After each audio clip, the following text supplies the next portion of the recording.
नमस्कार बंधुरा स्वागत दुनियाते सबाइके वेलकाम जानाई। आज बानाबो पटलेर कोरमा। बाड़ीते थाका घरोया उपकरण दिए खूब सहजे बानिये फेलते पारबेन। पटलेर कोरमा बानानोर जोन्नो 500 ग्राम पटल नियेछि। पटल प्रथमे आमी चेचे नेब छुरी दिए। एइभाবে चेचे नेওয়ার पर पटलेर दुदिकेर मुख एइभाবে केटे देब। तारपर छुरी दिए पटल एइभाবে छुले निচ্ছি।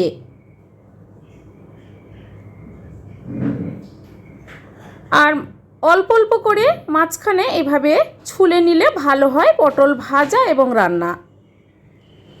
দেখুন এইভাবে করে পটলের মাঝখানে মাঝখানে কিছু কিছু অংশ আমি ছুলে নিয়েছি।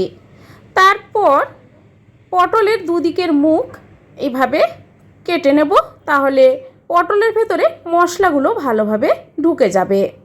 সবগুলো পটল কেটে নেওয়ার পর গ্যাস অন করে কড়াই মধ্যে বেশ কিছুটা পরিমাণ রিফাইন তেল দিয়ে দিলাম।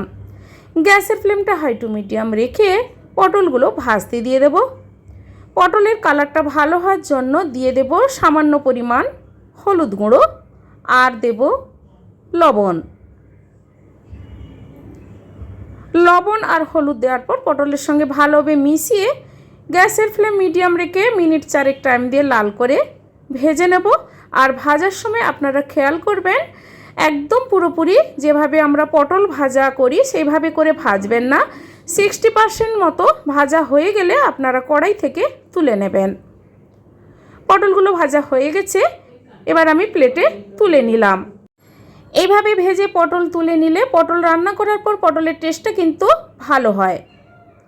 সবগুলো পটল ভেজে তুলে নেওয়ার পর ওই কড়াইতে দিয়ে দিচ্ছি একটা শুকনো লঙ্কা, একটা তেজপাতা কেটে দিয়ে দিলাম, লবঙ্গ দারচিনি ছোট এলাচ দিয়ে দিলাম আর সামান্য পরিমাণ গোটা জিরে দিয়ে দেব।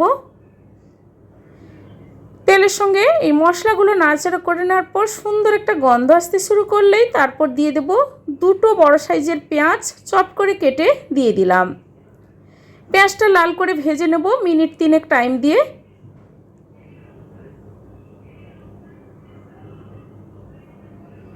পেঁয়াজটা ভাজা হয়ে গেছে, এবার দিয়ে দেব দুটো কাঁচা লঙ্কা ছোট ছোট করে কেটে দিয়ে দিলাম।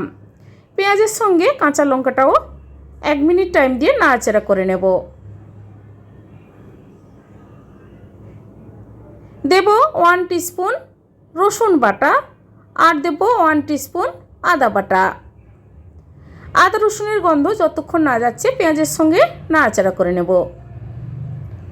এরপর দিয়ে দিচ্ছি কাশ্মীরি রেড চিলি পাউডার কালারের জন্য, আর ধনে গুঁড়ো 1 টিস্পুন, জিরে গুঁড়ো 1 টিস্পুন আর হাফ টেবিল স্পুন হলুদ গুঁড়ো দিয়ে দিলাম। এই মশলাগুলো গুঁড়ো মশলা, তাই এই মশলাগুলো যাতে পুড়ে না যায় তার জন্য সামান্য পরিমাণ জল দিয়ে মশলাটা কষিয়ে নেব।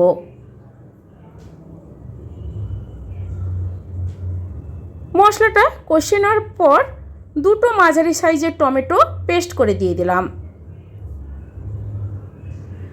এবার মশলার সঙ্গে টমেটোটাও ভালোভাবে কষিয়ে নেব।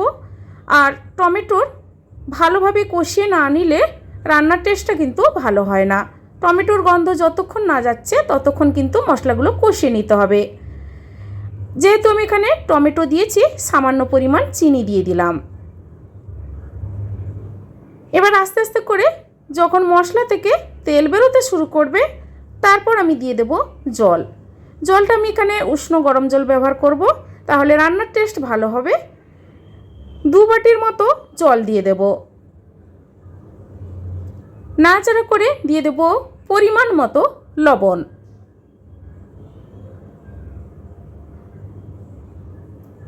এবার গ্যাসের ফ্লেমটা মিডিয়াম রেখে মিনিট 4 ফুটতে দেব। ফুটে যাওয়ার পর ভেজে রাখা পটলটা দিয়ে দিলাম।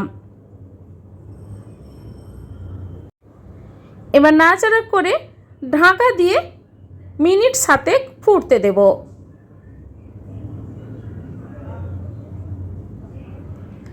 7 মিনিট পর ঢাকা খুলে নিলাম। দেখুন পটলগুলো কিন্তু ভালোভাবে সেদ্ধ হয়ে গেছে আর তরকারিটা বেশ ঘন হয়ে এসেছে। এবার সবার লাস্টে দিয়ে দেব 1 টিস্পুন গরম মশলা গুঁড়ো আর কিছু ধনে পাতা কোচানো দিয়ে দেব। এবার নাড়াচাড়া করে গ্যাস অফ করে দেব। তৈরি হয়ে গেল পটলের কোরমা। বন্ধুরা, এইভাবে পটলের কোরমা একবার বাড়িতে বানিয়ে ট্রাই করে দেখুন। গরম ভাতের সঙ্গে খেতে কিন্তু বেশ ভালো লাগবে। আজকের এই পটল কোরমার রেসিপি আপনাদের কেমন লেগেছে বন্ধুরা কমেন্ট করে অবশ্যই জানাবেন। লাইক করবেন আর আমার চ্যানেলটি বন্ধুরা সাবস্ক্রাইব করে নেবেন। পাশে থাকা বেল আইকন প্রেস করবেন। আমার চ্যানেলে যখন কোনো রেসিপি দেব আপনাদের কাছে নোটিফিকেশান খুব সহজে পৌঁছে যাবে। আজ এই পর্যন্ত, আবার হাজির হব যে কোনো সময় নতুন কোনো রেসিপি নিয়ে। সবাই ভালো থাকুন, সুস্থ থাকুন। ধন্যবাদ।